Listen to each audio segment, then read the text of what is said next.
How would you like a 15% discount to my daily email, the stack of stuff, the show notes, discounts to the conference, all of that? All you need to do is text the word show to 33777.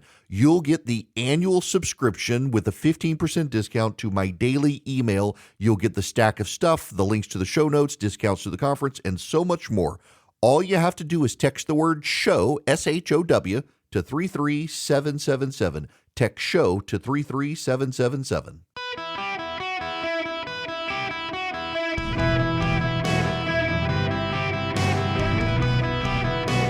Welcome to the Eric Erickson Show podcast, Hour 1. Welcome. It's Eric Erickson here across the United States. I hope you had a fantastic weekend. The phone number here, 877-973-7425. Should you wish to be on the program, text Eric, E-R-I-C-K, to 33777. Get the live stream, show notes, podcasts, all that. Well, the Straits closed again. Yep. There's so many jokes you could make there, but I won't. I'll just say the Strait is closed, allegedly closed. Markets not having a good day as a result of the Strait of Hormuz being closed again. So here's what happened on Friday. They opened the Strait of Hormuz, Iran did, they said, because there was peace between Israel and Lebanon. They would open the Strait of Hormuz. The president said, we're still not going to open Iranian ports. The Iranian foreign minister said, that's fine. We're going to negotiate in Pakistan. The general in charge of the IRGC, the Iranian Revolutionary Guard Corps, said, this isn't fine. We've shut down the strait again. Our foreign minister is stupid. Literally, actually called the guy stupid on television. Now, what this tells me, and pretty much anybody else who has any knowledge of the situation, is that inside Iran, there is a power struggle between the political class and the military class, and the military class is winning right now. And the media wants to say, well, we've put the extremists in charge. No, the extremists were always in charge. They were somewhat moderated by the political class in the past and by the Ayatollah. They are completely in charge now. We might as well go back in and bomb them. There's also been some revelations as well on the Iran nuclear program. I want to play you a clip first. I want to set this up for you. This is Philip Bump. Philip Bump is a progressive, and for a very long time, he pretended to be the objective analyst analyzing the news for the Washington Post. He always analyzed the news in favor of the Democrats. They finally fired him, or he quit one, and now he's at MSNBC. And guess what? As we always said, and he denied it, he is a reliable progressive hack. And I want to play this for you on his views and the left's views of the Iran situation. Well, I would, except now he's having issues. Let's see here. I bet I can fix this on the fly because I'm an expert. Let's see, we do that. We plug this back in, and presto blammo. Let's see if this actually works. Well, let me bring you back to the halcyon days of January 20th of 2017 at 11:59 a.m., at which point there was a deal in place with Iran to prevent their building nuclear weapons, in which there was an agreement in which they had agreed with the United States of America, now with President Barack Obama, with the United States, and took the United States at its word that this was going to be something that they were going to be able to stand by. Then what happened is Donald Trump went to Venezuela and captured Nicolas Maduro and felt chuffed up and was like, let's go after Iran as well, and went into war without having a sense of what it was that he wanted to accomplish. I mean, everything that they are saying now they want to get, everything you heard people applauding at that turning point thing, all of that was in place on January 20th at 11:59 a.m. in 2017. It is not in place anymore. They are cheering for what already existed. That's actually nonsense, and it is an article of faith on the left that you could believe the Iranians. It was absolute nonsense, and don't believe me. This is Ambassador Hushstein, who was a nuclear weapons guy for Joe Biden, talking about Trump bombing Iran's nuclear mountain, and that they thought they were going to be the ones to do it. In July 2024, Secretary Blinken claimed Iran was 1 or 2 weeks away from having enough fissile material breakout capacity to eventually make a weapon if Iran had decided to do so. There were indirect negotiations that the Biden administration did, but it went nowhere. So when President Trump argues that he did when no other president would, is it just simply that the bill was coming due and it fell on his watch? I do think there's a certain element to that. And that's why I was supportive of President Trump joining in June to take the strikes that we had thought internally in the Biden administration we may have to take if there was a second term. We thought that the spring, summer of 2025 was probably, we may have to be there in the same place. And we did war games. We did some practice runs on what it would look like to look into it. And because that may have had to happen under our watch as well. But he said we obliterated their nuclear program. The question then is not about what he did in June. This war we were in now did not attack the nuclear facilities again. Mm-hmm. This was not about the nuclear. So the question now becomes, can you do a deal with the Iranians? And the maximalist positions that both sides have are right now very far apart. Now, again, notice that he himself thought that the Biden administration was going to have to go in and bomb Iran. Why? Because they weren't making bombs. And you know what the spin now from the Democrats is, well, that was because Trump let the deal expire. And of course they were going to do it. No. The Iranians the entire time have said that they were not making a bomb, and yet everyone knew they were. This is 60 Minutes last night. Matthew Bunn is speaking from Harvard's Belfer Center. He was one of the people under the Obama and the Biden administration tasked with dealing with the Iranian nuclear problem. UN inspectors believe Iran has close to 1,000 pounds of uranium enriched to 60%, nearly ready to be used in a nuclear weapon. 970 pounds of 60% highly enriched uranium. What can you do with that? So that is enough material for, if you enrich it just a little bit more, for 10 to 11 nuclear bombs. Iran has been lying about its nuclear weapons effort for over 20 years now. They have always claimed our program was 100% peaceful. We were never pursuing nuclear weapons. That's a lie. And then once the international inspectors got in and started finding some things out, the Iranians kept lying to them. What? No, this can't be. They said, the Obama administration said they had Philip Bump, the objective analyst on MSNBC, MS Now, said this is not so. There was a deal. And here comes this guy who says Iran's been lying for 20 years. Which is it? The progressive hack who pretended to be a nonpartisan analyst on MSNBC, MS Now, used to write at the Washington Post, or an actual expert in the field? That's what this is about.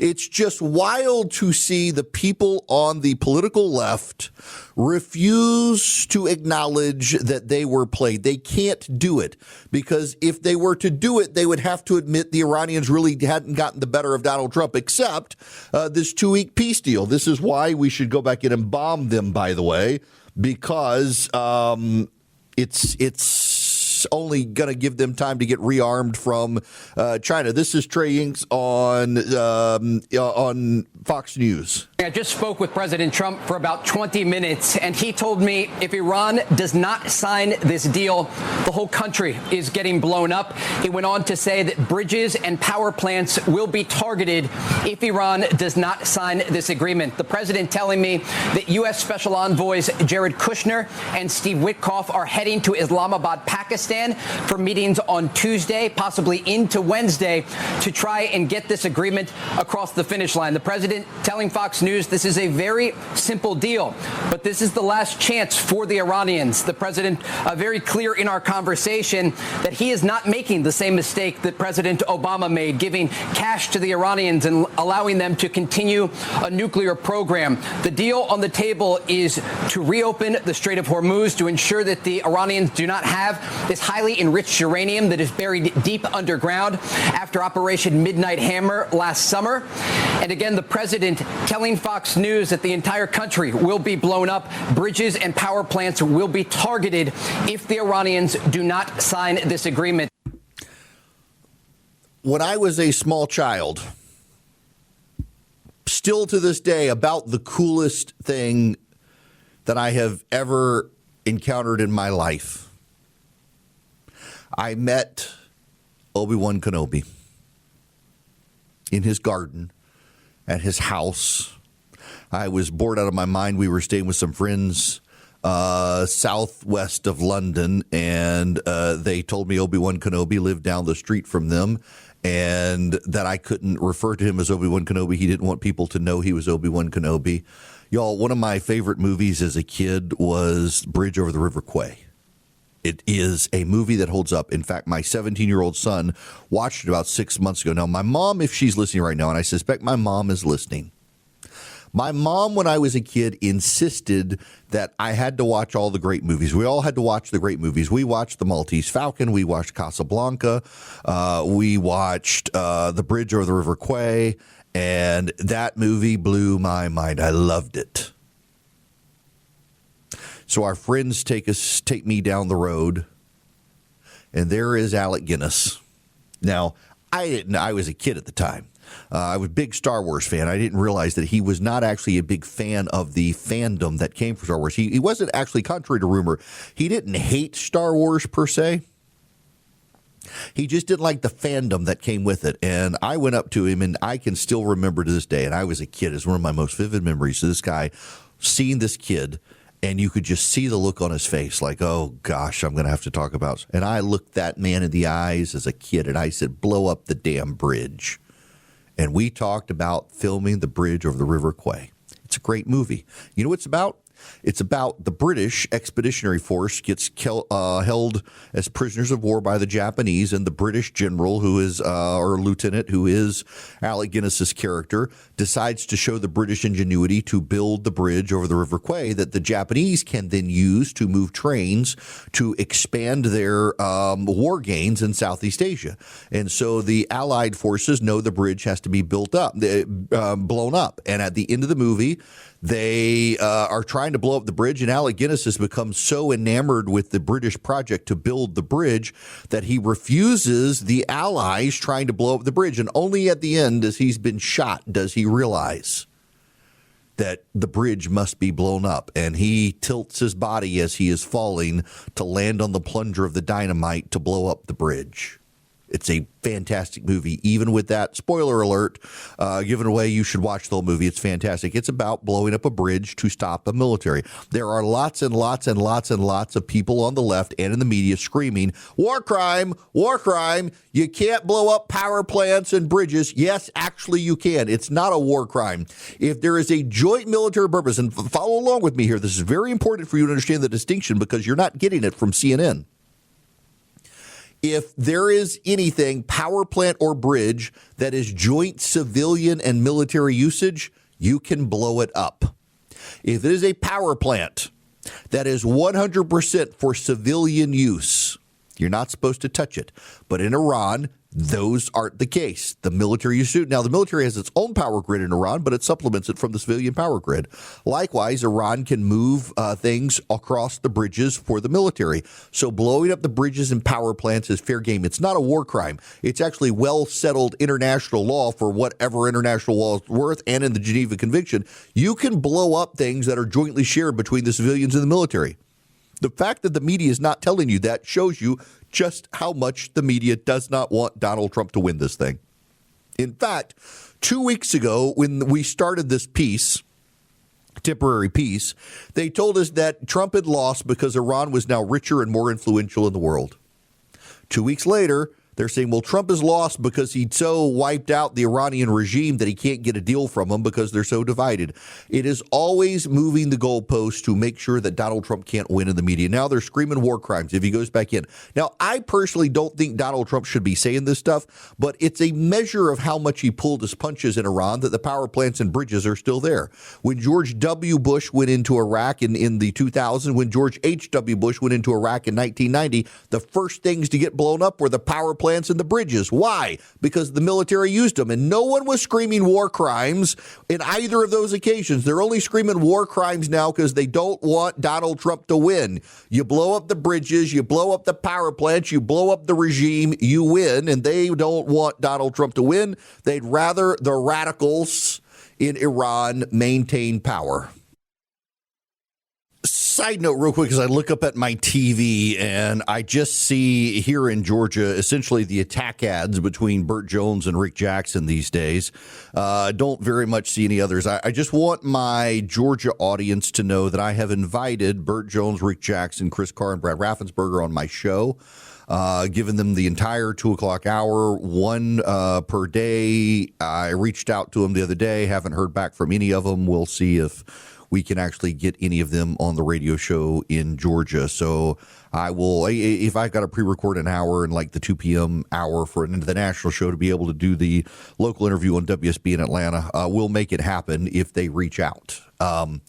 But man, those of you, the rest of the nation, every time I look up at my TV, it is nonstop attack ads between Burt Jones and Rick Jackson. It is great for radio and TV, the amount of money they're spending, but I don't know that it's good for the voters. Nonetheless, the Secretary of Energy kind of stepped in it this weekend. He just told the truth, but Republicans are not happy with him. It was just a Biden administration attack on the oil and gas industry. So when you were on the show March 8th, I asked you when gas prices would go under $3 a gallon for regular unleaded. You said, quote, in the worst case, this is not a month's thing.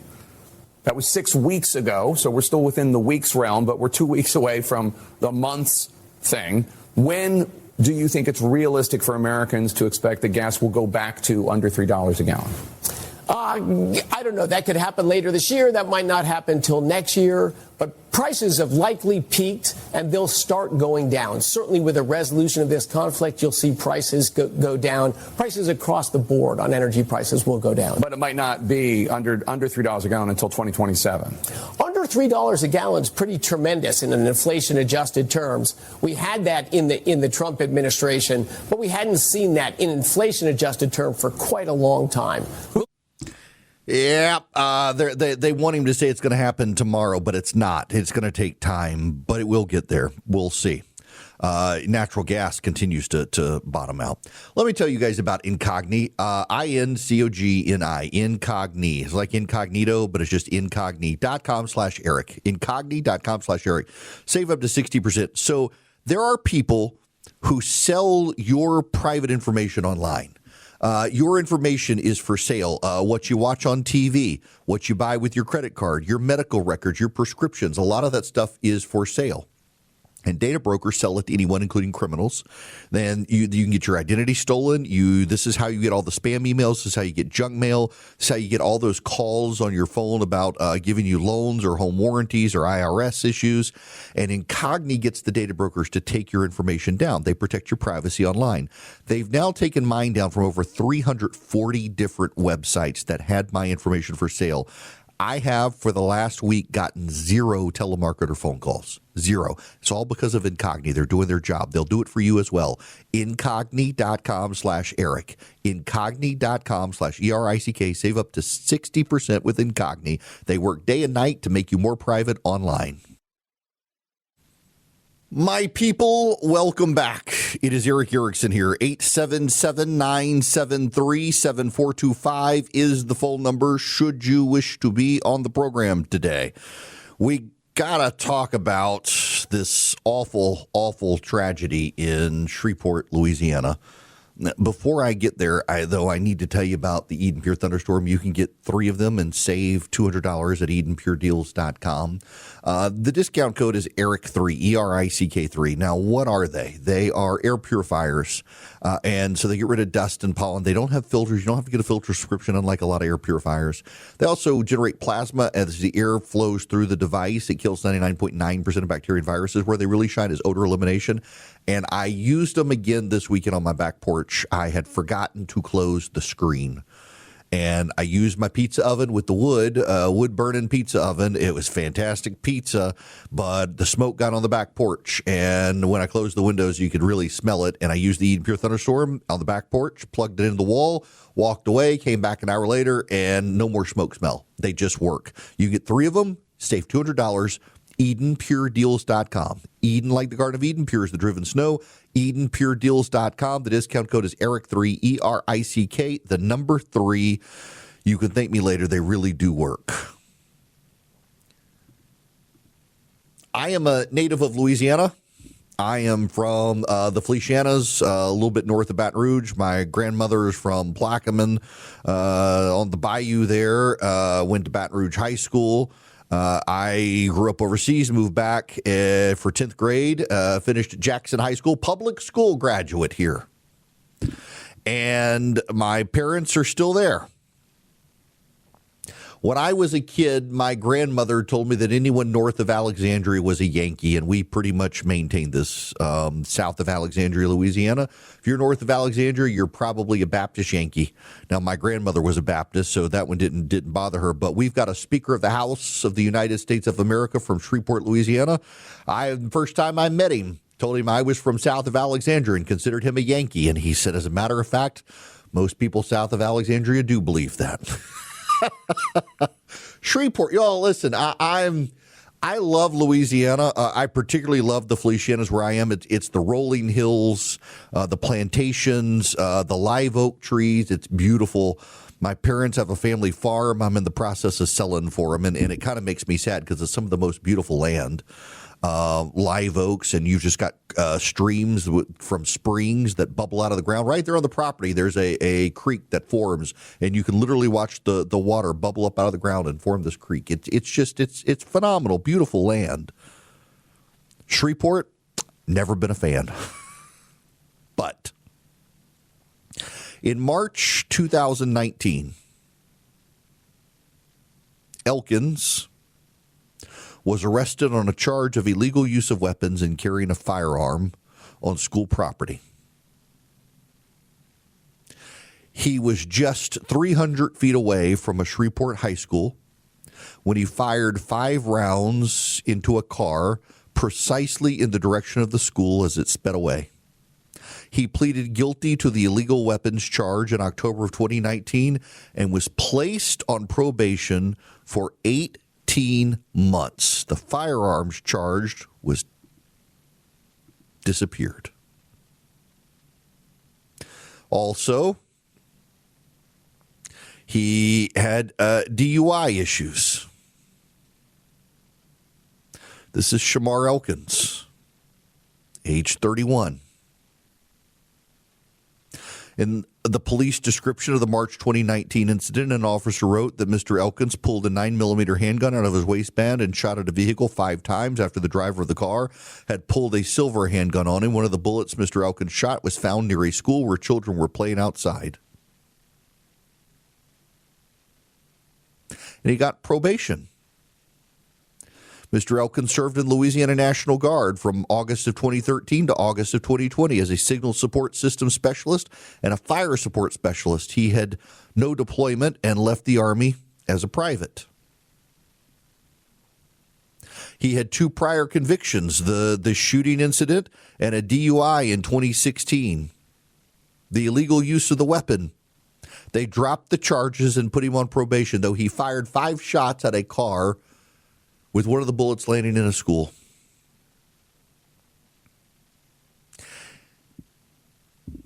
Eight children were killed.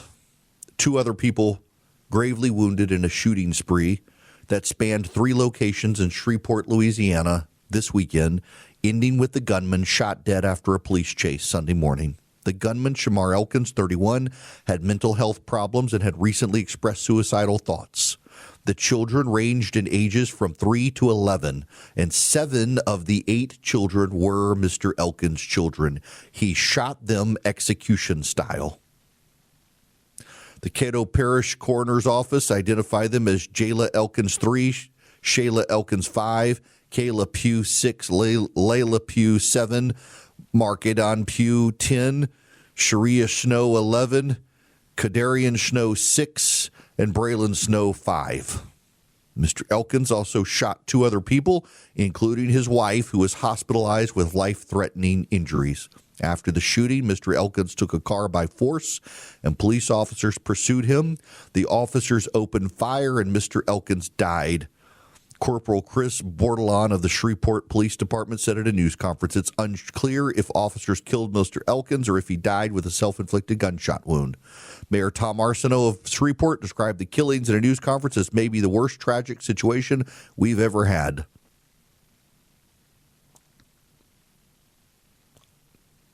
He was struggling with mental health. Is that not always the story? But I want to go back. I want to go back to 2019.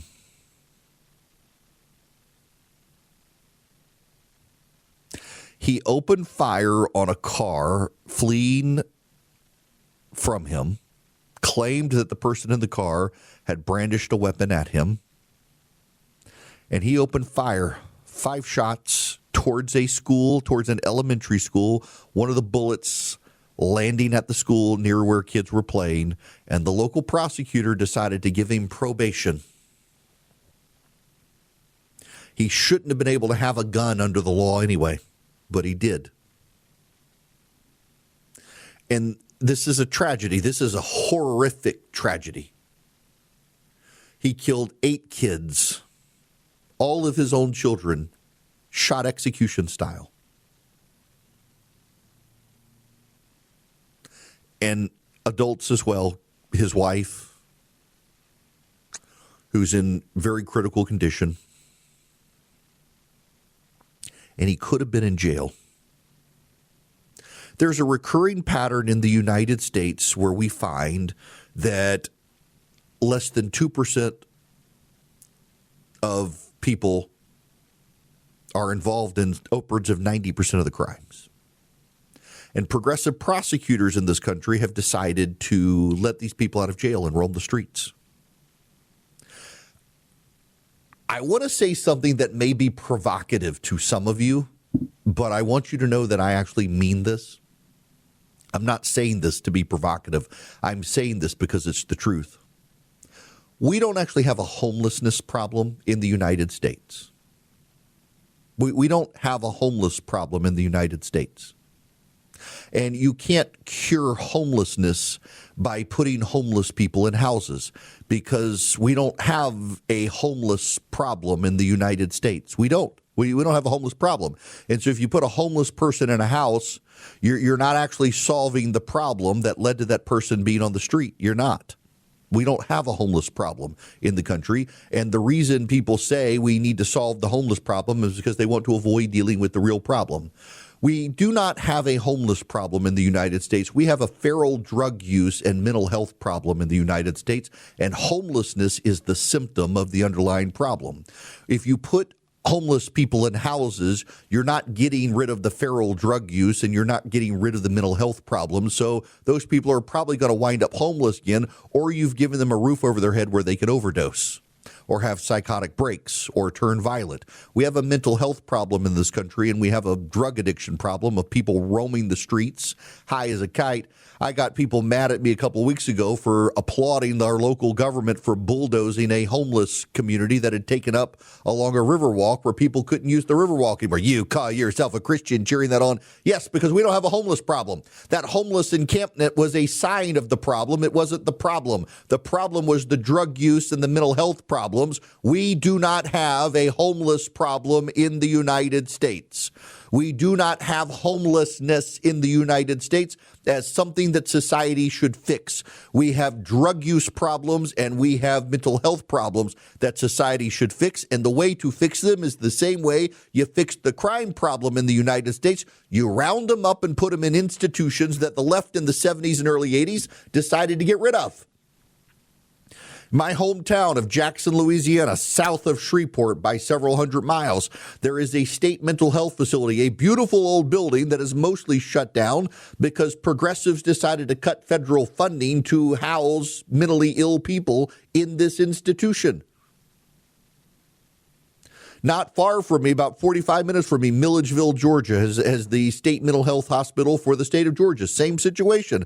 Far smaller now than it used to be. Back when we didn't have homeless problems. Why didn't we have homeless problems? Because the homeless people are crazy or drug addicts, and we put them into facilities to get them treatment. We don't do that anymore. The left didn't want to address the real problems, and so they created what they call the homeless problem, and now they want to fix the homeless problem by giving the homeless people who they say are unhoused homes. You can't fix the homeless problem in America because we don't have a homeless problem in America. We have a drug addiction and mental health problem in America, and the left doesn't want to deal with those issues because they view them as personal choices, you know. If you want to do drugs, if you have mental illness, who are we to deprive you of your exotic life with your mental health illness? I'm reminded of the old bishop of the Episcopal Church who blamed St. Paul for casting the demons out of the possessed girl because he deprived her of her livelihood and did so without her consent. There's an entire passage in the Bible about a woman, was it in Ephesus, I think? I can't remember now, but she was possessed and she could see the future and it was a demon, and Paul rebuked the demon and the demon came out of the woman, and then there were riots because Paul was costing the livelihood for people in town who were using the woman to tell the future and getting rich off her ability to tell the future. And this bishop of the Episcopal Church claimed that Paul had abused the girl by casting the demon out and depriving her of livelihood. She was being essentially held a slave by people and was possessed no less by a demon, and the bishop of the Episcopal Church thought Paul was the bad guy. Because, you know, mental health is a problem for many people, but it's actually a superpower on the left. And here's this man, Mr. Elkins, who murdered children aged from 3 to 11, 8 of them, 7 of the 8 his children, shot them execution style, and then shot 2 other people before he himself was killed. And had the prosecutor decided to put him in jail instead of letting him be on probation in 2019, he would still be in jail or just about to get out of jail.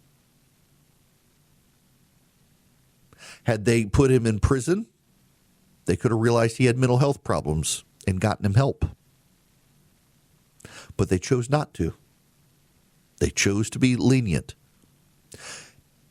Part of the issue here, too, is he was not white. And that actually does matter, and it shouldn't, but it does. Because had Mr. Elkins been white, the prosecutors would have more thoroughly prosecuted him. But because he was black, progressive prosecutors believe he is what? He's in a victim class under intersectionality. And therefore, he's acting out because of what the white man did to him. Therefore, we can't punish him. And that is the story of progressive prosecutors around the country. Non-white defendants get off lightly because they can't help themselves. Look at what mean old Whitey did to them. That's the situation here. That is the situation in so many places in this country. That was the situation in Washington, D.C. until Jeanine Pirro gave it up and decided, you know what, we're not going to do this woke nonsense anymore. And the president decided to bring in the National Guard. Same thing in Memphis, Tennessee. Prosecutions are up. Jail time is up. In Washington, D.C., they rounded up the 200 people most likely to commit crimes. When they committed another crime, they put them in jail. They didn't offer them probation, and crime has gone down. Why? Because the bulk of crimes in this country are committed by less than 2% of the population. It's something that the right understands that the left does not. And in this case, 8 kids are dead because prosecutors decided to go light on a man who engaged in a gun crime by a school because he wasn't white. and he killed every one of his children, execution style, and shot his wife and another kid and another adult. And I'm sure the prosecutors sleep well at night thinking they did the right thing and that it wasn't them who failed. It was the system that failed this man, the system of the racist United States. The left has gotten its priorities screwed up, and 8 kids are dead as a result of those priorities being screwed up enough to let a man struggling with mental health issues, has had incidents of violence in the past, out of jail so that he could wipe out his whole family. Hello, welcome. It's Eric Erickson here across the United States. The phone number is 877-973-7425. I'm doing an event at In Town Golf in Atlanta, Georgia next month. It's a par 3 contest. I'm not going to win. I already know it, but I'm there because Van Allen Golf is sponsoring, and the top 10 finishers are going to get putters from Van Allen Golf, and they are the sponsor of this hour. VanAllenGolf.com, ALLEN, VanAllenGolf.com. Check out Van Allen Golf on Instagram. You can always text golf to 33777. I have news for you all. The American military ordered a vessel to stop trying to transit the Strait of Hormuz this weekend. It refused to comply. The American military ordered it via both broadcast and megaphone to clear its engine room. An American naval destroyer fired shots through the engine room, destroying the engine room, shutting the ship down so it could not move. Multiple reports now say that American and Israeli officials say that the ship actually had dual-use civilian military hardware headed to Iran from China. And we have now seized the tanker with the instruments of war that were being sent to Iran by China.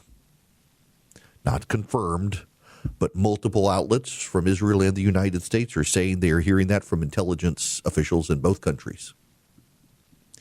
Now, let me tell you about Swiss America. They want you to be up ahead what's going on in the country, what's going on in the world with commodities. You would be ahead of the game on what's happening with oil prices and precious metal prices if you went to SwissAmerica.com/Eric and you clicked on the news and views tabs, or you subscribe to their podcast, Swiss America Trading on YouTube. You can find all of that available at SwissAmerica.com/Eric. And when you go to SwissAmerica.com/Eric, you can fill out the form, and you will get their Secret War on Cash report completely free. What is the Secret War on Cash? Well, as you know, more and more establishments in this country refuse to have you use cash. They are credit and debit card only. And you think, but wait, my cash is legal tender. It says so. You have to take it. No, Congress says otherwise. Why? Because Congress wants you to use debit and credit so that they can snoop and see what you are buying. Find out more about the Secret War on Cash and precious metals and so much more at Swiss America. SwissAmerica.com/Eric. Fill out the form, get the report. SwissAmerica.com/Eric.